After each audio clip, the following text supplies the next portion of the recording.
There are times in this wonderful profession of ours when I'm sitting down on position, and if I had to think of something that I would really like to have just on the side of the trackball, is that big red round easy button as made popular by the Staples Corporation. You know, the button where when you hit it, everything seems to fall into place. Well, yeah, hit that button and all my sequences are automatically solved. All of my pending conflicts are alleviated. All of the coordination that I need to do is done. All the ringing lines are slowly quieted and dimmed. And boom, we are left with absolutely nothing to do. A perfect sector. That sector on the hill, if you will. Well, as of June 2020, no such button exists, and I don't think one is really in the pipeline to make its way to the live environment. So, in consolation, I would like to go over and grant you this presentation. Simple steps to easy radar living, right? Sometimes there's nothing wrong with wanting to take the easy way out. The easy way is often the safest way because it is by design and designed with the intention to deconflict things and not cause problems. I mean, that's kind of like the air traffic control system in a nutshell. Its intent is to have you, the controller, and whatever plan and procedure, airway, etc., to work in harmony to deconflict traffic. So we are going to explore some odds and ends to make your time on the radar easier, just to reduce complexity. We're not taking any shortcuts. We are doing it by the book.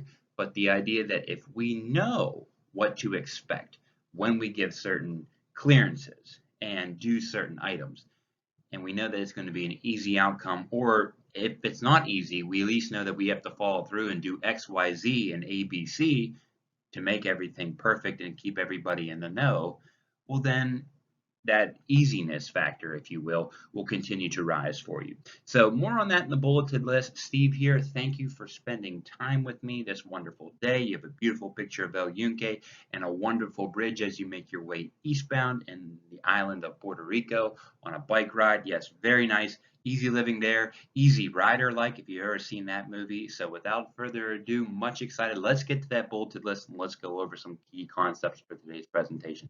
I'll see you there.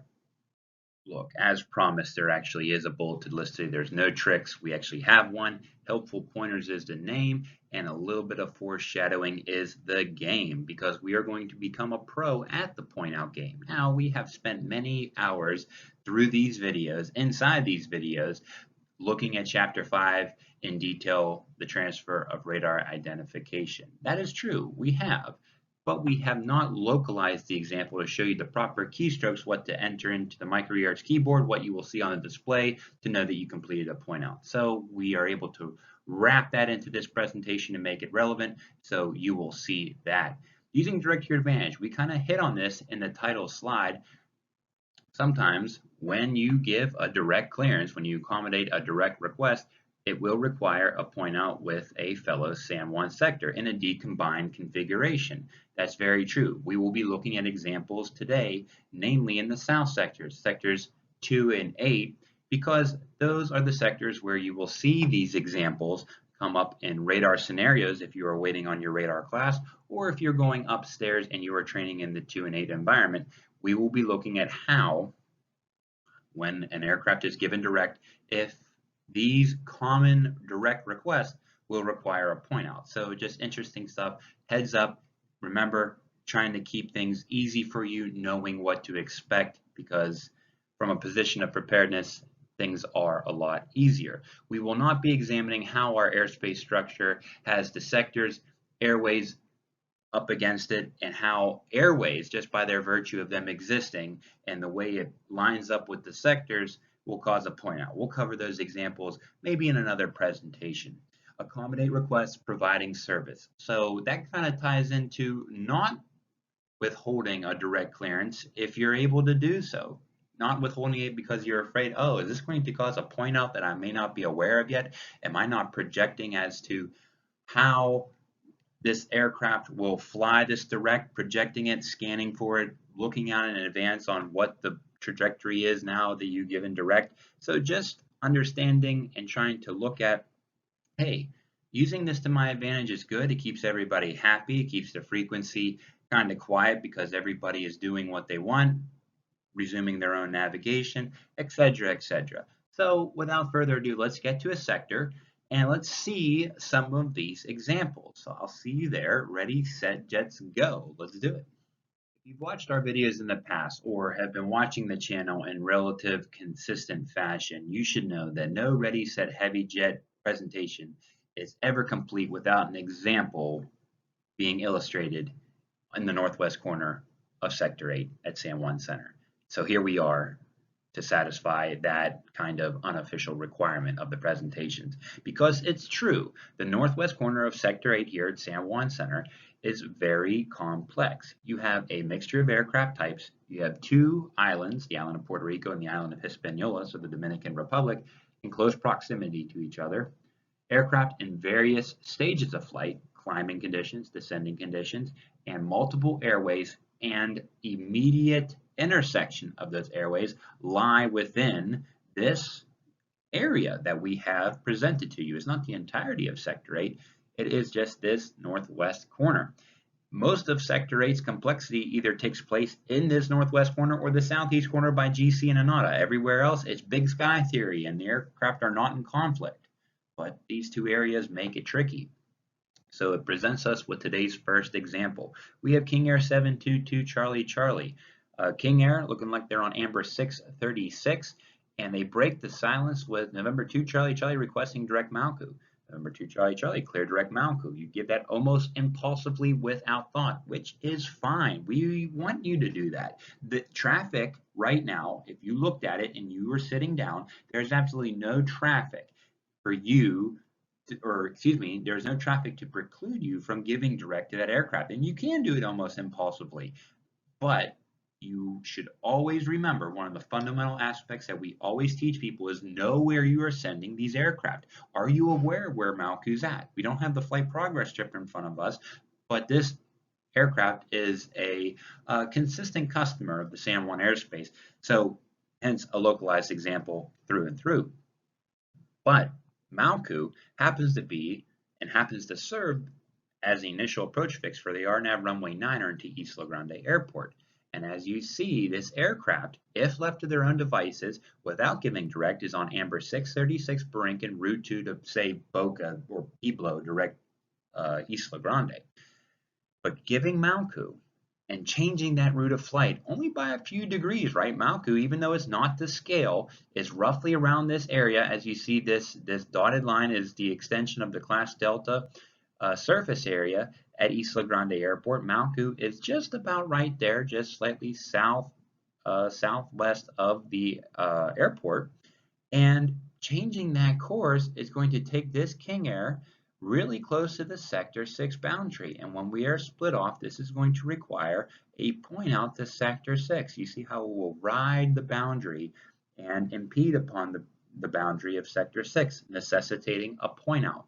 So, as promised, we are going to teach you the localized procedure, because surely you know how to give a point out. I'm not calling you Shirley. I wouldn't do that. I'm sure your name is fantastic, whether it's Shirley or not. Little airplane joke there. But we pull up the keyboard, and there it is, the MicroERS keyboard, yet again, our good friend, something you should get well accustomed to, and we hit the point out button, which is located, in terms of location on the board, it's on the northwest corner. You have your arrow function keys where you can toggle and move around your cursor in your message composition area along bodies of text. And then there, you move to the right, and there is those long, broad list of keys, and we have a specific point out key. It's not a PVD key, it is simply point out, and for that purpose. So you select it, and your message composition area is going to present you with PO and an automatic space indented for you, an auto indent, and you would like to point out this particular aircraft to the R scope, so you select R as the scope that you would like to do so, knowing that you have one space already, and you can either type in the call sign or simply slew and enter on the target. And when that happens, if everything was done correctly in the proper format, you will get this message. The call sign of the aircraft, number 722 Charlie Charlie, pointed out to, and it will list any of the impacted sectors by this coordination. So there's only one, and it's 1R. It won't just be R, there will be a 1 associated with it. And just in the event if they were combined up or they had other sectors under their jurisdiction, it would list all applicable sectors, all position control symbols that are applicable to whatever they are combined up on. So sometimes when you make a point out to say approach, it'll point out to 1F, 1W, you get the idea. So perfect, we have that completed. And sure enough, we go right there to R6, R8 point out, and you could take the rest from here. You could practice your point out phraseology, but knowing that this is what happens when you give direct Malku to Isla Grande aircraft in Sector 8, often going to require a point out to Sector 6, and now you know the keystrokes on how to make it work. So fantastic job with that. Very simple, very quick and easy concept, but now you know what to do on the keyboard, and you obviously have practiced your point out phraseology enough where you will be able to complete this coordination event effortlessly, combining both the requirements, the inputs, and obviously the actual coordination call itself. Great job with that. Let's go to the next slide. Big surprise that we are remaining in the northwest corner of Sector 8, this time looking at aircraft in a departing condition. Amerijet 880 is such an aircraft. Taking the handoff on this aircraft and not even having the flight plan or the flight progress strip in front of us, we should know right away that this is probably a pending point out instance and that we don't have much time to do it if we want to keep the aircraft climbing, meaning you might have to explore some of the procedures that our area, our neighboring area 2 does, the approach sector, and their relationship with San Juan Tower. So it requires digging a little bit deeper into understanding on how aircraft are positioned when they enter your sector.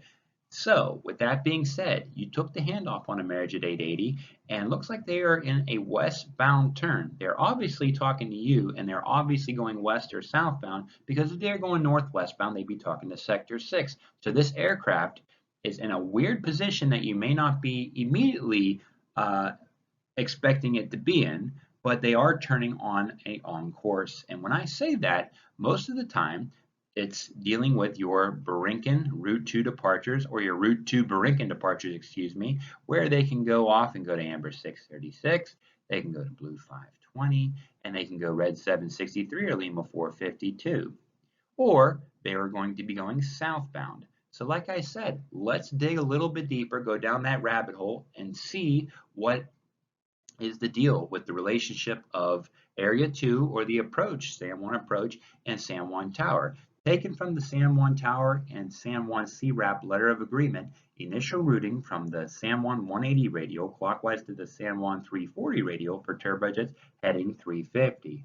Boom. So any aircraft that would like to go northwestbound, which kind of makes sense, or ultimately southbound, as denoted by this arrow here, they will depart the runway environment heading 350, which, due to the mountainous terrain south of the airport, you would think, without looking and doing this research, that, oh, why don't aircraft just turn southbound?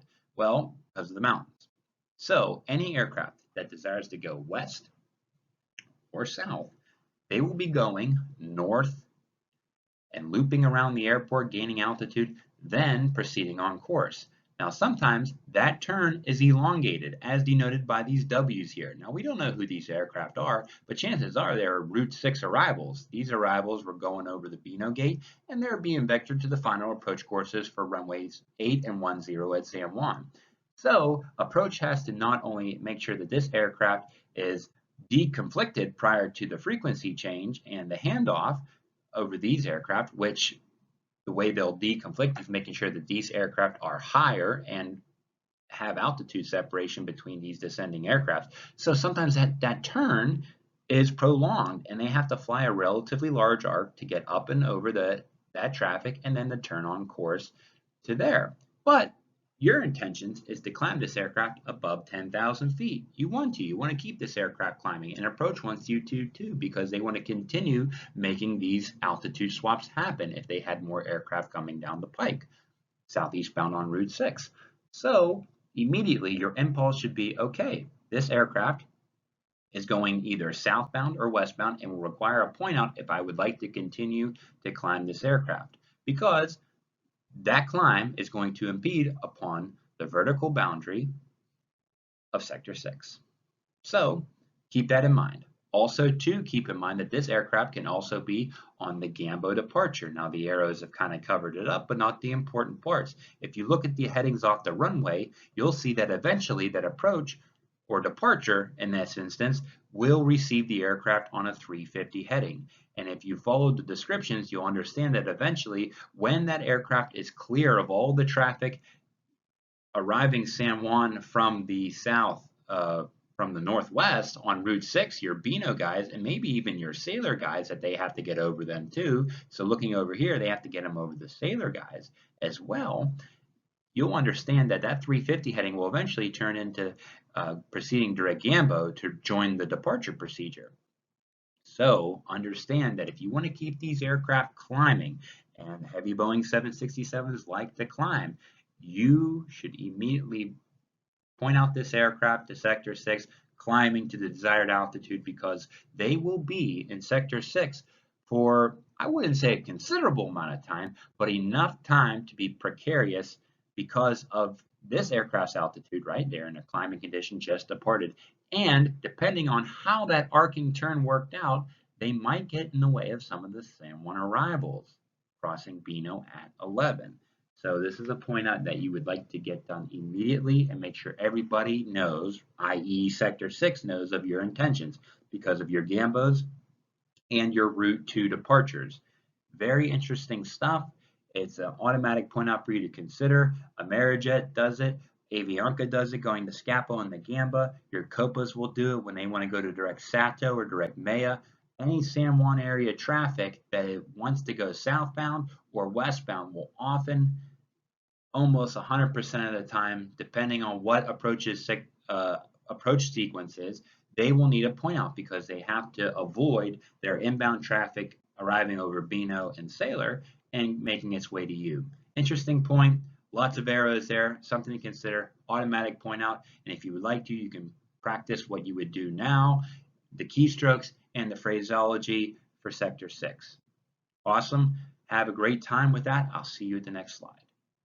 Finally, an example that is not in the northwest corner of Sector 8. But don't get too excited because this aircraft is certainly bound to that area. We have Hotel India 949. Without even having the flight plan in front of us, we know that this aircraft is going westbound and will need a point out for the following reasons. One, using context clues, looking at the altitude and the scratch pad entry, we know this is not a St. Thomas departure.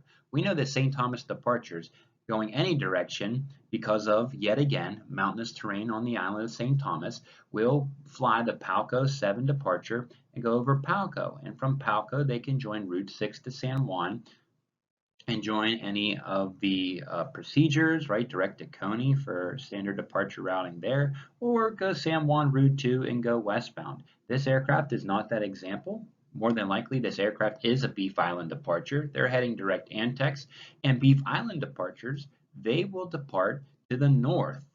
And automatically, just by virtue of the way they fly off the runway, the aircraft are orientated north of course, coupled with assigning direct Antex as opposed to maybe direct Borinquen or direct San Juan to join the airway structure that way.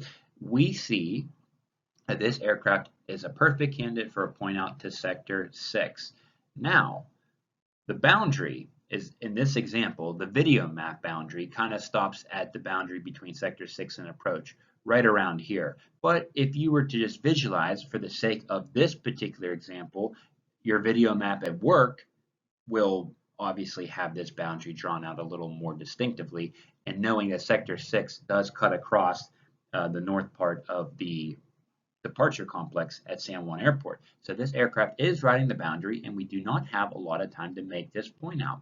Now, if Sector 6 and Sector 4 are combined up, you do have a lot of time because they would be looking at this aircraft as it departed Beef Island, and when you put this aircraft on their scope via the point out message that we just taught you, they would see it right away. Now, if Sector 4 was by themselves and Sector 6 was by themselves as well, consolidated positions, you would have to make the point out to Sector 6.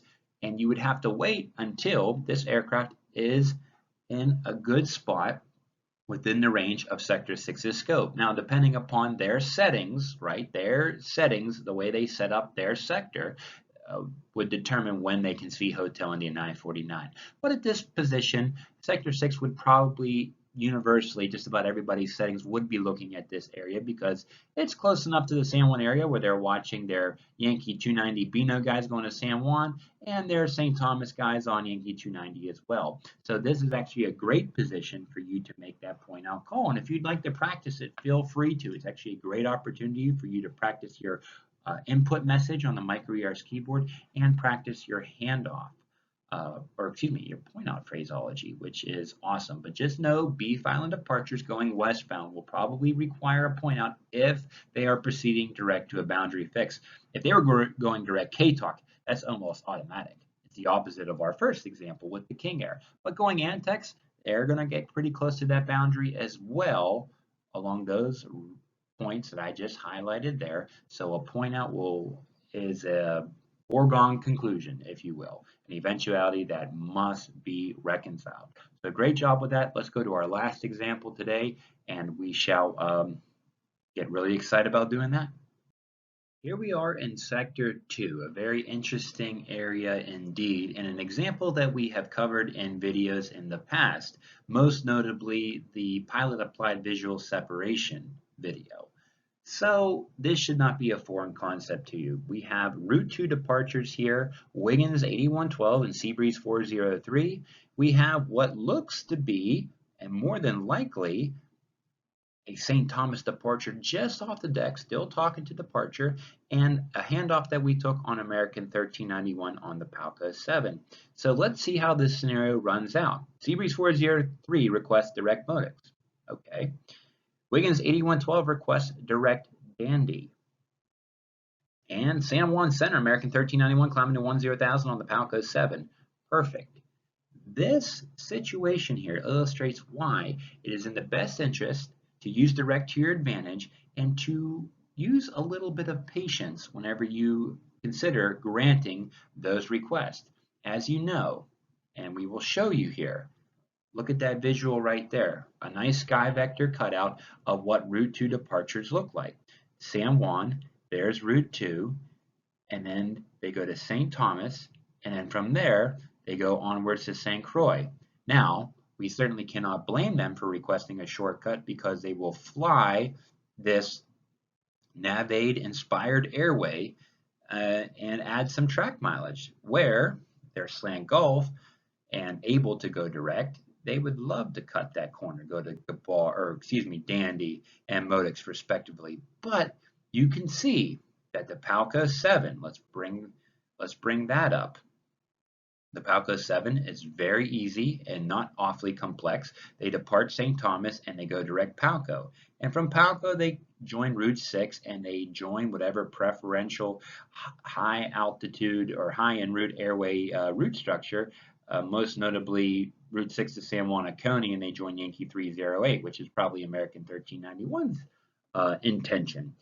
But keeping American 1391 on the Palco 7 and letting them fly Route 6 and keeping Seabreeze 403 and Wiggins 8112 on Route 2, at least until they both progress St. Thomas, is a great idea. Now from St. Thomas, it's still very helpful for them to go direct Modex, direct Dandy, if that's what they want, and clearly it is, because there's another thing you have to consider. Not only the flight path American 1391, because chances are American 1391 has no conflict with the first aircraft, Wiggins 8112, but they are with Seabreeze. But you have to consider that you have the second departure that is probably on the Palco and following American in line and is prime candidate to get in the way of Seabreeze 403. Now you might say, hey Steve, I bet American 1391 is going to outclimb Seabreeze 403. And I would agree. I guess this could also be made more useful with the idea that if you had multiple Route 2 departures, but the idea is that you do not have to think about that. If you leave the aircraft on their route of flight until they are no longer a factor, whether they are separated by altitude or laterally separated, and then you can provide direct clearance, Well, that's fine, but the idea is you should not have to work any harder than you have to, because you have a SID that is trying to help you out, and preferential departure routing, or en route routing here, that is trying to help you out too. Maintain a sense of lateral separation. Route 2 and Route 6, opposite directions, eastbound, westbound, things are working out in your favor. So this is another example where you can use procedures, check, and the airway structure, check, to your advantage, to help make things easier. And when you find that the altitudes have swapped, or you realize your lateral separation, or you see that American 1391 is going to outclimb both of those two aircraft or any other Route 2 aircraft you had proceeding eastbound, then give direct. But you see, just another helpful reminder, this little odd and end here, to show you, hey, the airspace is designed to help you out, and it has good intentions, and more or less, if you let the aircraft fly what they are filed on, you will see that deconfliction happens just organically, and you don't have to provide that much effort into it. But like I said, you have other tools in your tool belt. This just happens to be another one that is closest to that easy button that we are trying to look for. Great job with that. Wonderful sunrise in the sky, the puffy clouds, the glassy water, smooth sailing from here. And I agree, though we do not have the awesome easy button today, I believe that we learned enough, introduced some tools to help us make our sessions a lot easier. Understanding when aircraft will need a point out, whether we take a handoff on an aircraft that's on a direct route of flight, or we gave a direct clearance, knowing when a point out will have to be done. Being in total control, knowing that those point outs have to be done and getting them done as soon as possible. So we are left to our own devices. Everything is coordinated, quiet sector, happy sector. You get the idea. Understanding that the airways and the SIDs of our airspace are designed to help us to deconflict just by their virtue and nature. By no action from the controller, aircraft will stay separated, and until other forms of separation are realized, then you can start considering those directs, using directs to your advantage. All these things that we learned from a position of control and calmness will help us to progress and have really good radar sessions, whether we are in the live environment and dealing with real life examples of aircraft on Route 2 and on the Palco 7, or downstairs in the lab when we have a KTOC Isla Grande arrival and they request direct MALCU.